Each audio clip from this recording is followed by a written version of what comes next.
Hello, my name is Keshwani. That's Keshwani, Keshwani. We are here because we want to prepare for GRE. We have been solving GRE math problems out of this book here, the official guide to the revised GRE, the second edition. If you do not own this book already, purchase it immediately. You're going to need it. The problem that we're about to solve is the one that you will find on page number 220. Please turn to it. Page number 220, and today is our lesson number 304. Problem number 10 is we're going to do right now. These problems that you see on page number 220 are the exact same problem that appeared in the first edition of the revised GRE. We have already solved all the problems in the first edition. We're just redoing them. If you're interested in watching the original solutions, which was done at a slower pace, you will find it on day number 89. Problem number 10 is what we are about to do. Problem number 10, 11 and 12 deal with this concept here, which has to do with percentage change. Percentage change, when we are being asked to calculate a percentage change from the one number to the other, percentage change is simply the change that we observe divided by the original amount, the amount that we start out with, which is our point of reference, times 100. And of course change is simply the final figure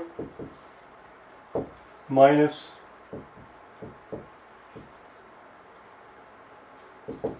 the original figure over the original figure times 100. Times 100. I have no room to do times 100 over there, so I'm going to do it here.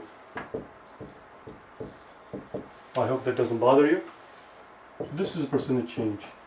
Typically we put down times 100 over there. So let's look at the very first problem. In the first problem, problem number 10, we are told that the salary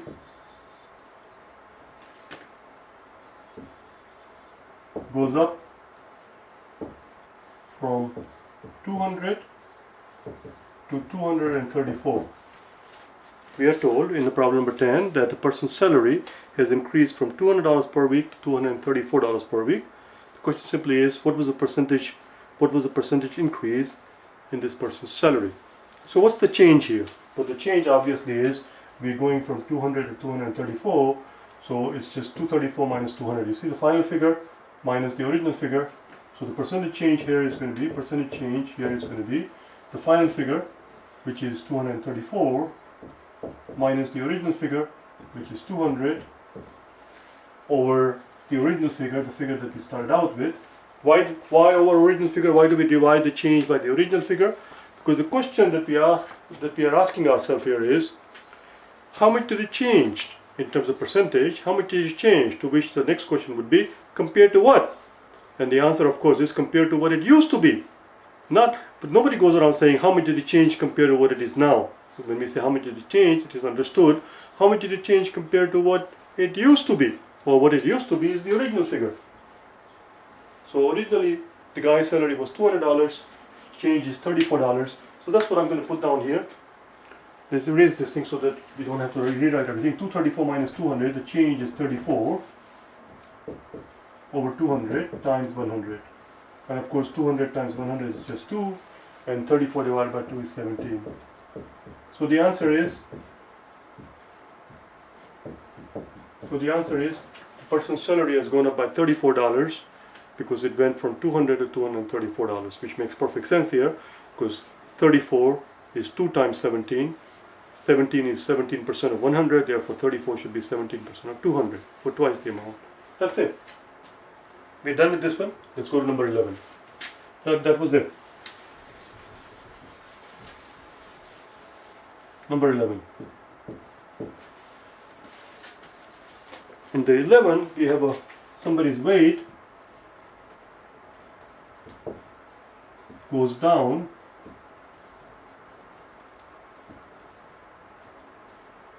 from 160 to 152. That's a drop of 8. 160 to 152, that's a drop of 8. which we're going to show up as a negative value because it's going to be final figure which is 152, a drop of 8, because the final figure which is 152 here, percentage change is going to be the final figure which is 152 minus the starting figure which is 160, and you can see it's going to show up as a negative 8. It shows up as a negative 8 because it's a drop. It's a drop of 8 pounds over the original figure which is, we started out with 160.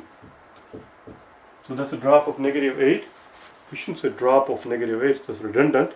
It's not a drop of negative 8, it's a drop of 8 pounds.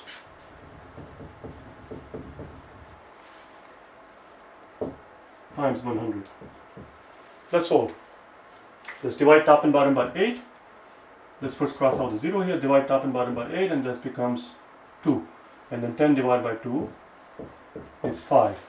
So it's a drop of 5%. Drop of 5%. Because it comes out of BBC, it's a negative right here. So a negative 5% is the drop of 5%, which also makes perfect sense because you see we started out with 160. 10% of 160 is 16, therefore 5% would be 8. It's a drop of 8 pounds, therefore it's a drop of 5%.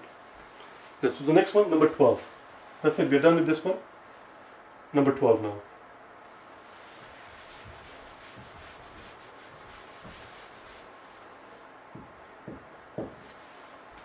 In number 12, we are told that a particular stock is valued at $40. So the initial value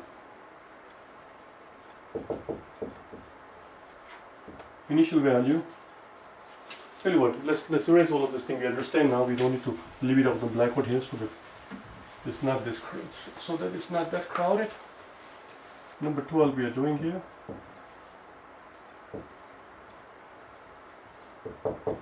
So the initial value of the stock is $40, or I should say was $40 anyway, and then we are told that the value goes up by 20%, and then we are told that it goes down by 25%. And the question simply is, what is the final change? What's the final value? Now don't be in your haste, so don't make a classic mistake, which is a lot of people in their haste go around assuming that if it goes up by 20% and it drops by 25%, therefore it's a net change of 5%. It is not a net change of 5% because the base value changes in the two scenarios. Here, we start out with a certain base value. They tell you is $40. We're not going to start with $40. We're going to make up a number. Whenever you're doing a percentage problem and they tell you that it goes up by a certain percentage, then it drops by some percentage and so forth, always start out with a nice round number of 100 and see what happens. So we're going to plug in 100. So if it begins with 100, that's our starting point, that's our base value.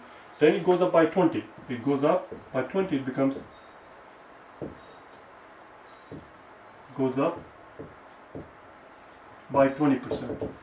It becomes 120, and you can see now in the second part, in the second step, it goes down by 25%, but not 25% of 100. It goes down by 25%. 25% of what? 25% of this new value. So it's going to go down, goes down by a quarter. What's the quarter of 120? Quarter of 120, well, let's see. Half of 120 is 60, and half of 60 is 30. So it goes down by 30. So it becomes 120 minus a 30, it becomes 90. Now that 90 represents the percentage of the initial value. So this is 100%. This 100, when we plug in 100 here, that represents the entire thing. That tells us that we are left with 90% of the initial value. 90% of the initial value. And then all we have to do is figure out what is 90% of the initial value, which is 40. The initial value is 40. 90% of 40 would be 10%. 10% of 40 is 4. Therefore 90% of 40 is going to be 40 minus 4, or $36. And that's your answer. The final value of the stock is $36. $6. It goes down by 10%, and therefore it goes down by $4 because we started out at $40 and we are left with the value of the stock being $36. What number was this? This was number 12. And that was it. The next problem that we see there has to do with ratio. We're not going to do that right now. We'll do the ratio problems tomorrow. The problem that you see at number 13, and we're going to do several of the bonus problem ratio problems, but we'll do those tomorrow. Okay? Bye now.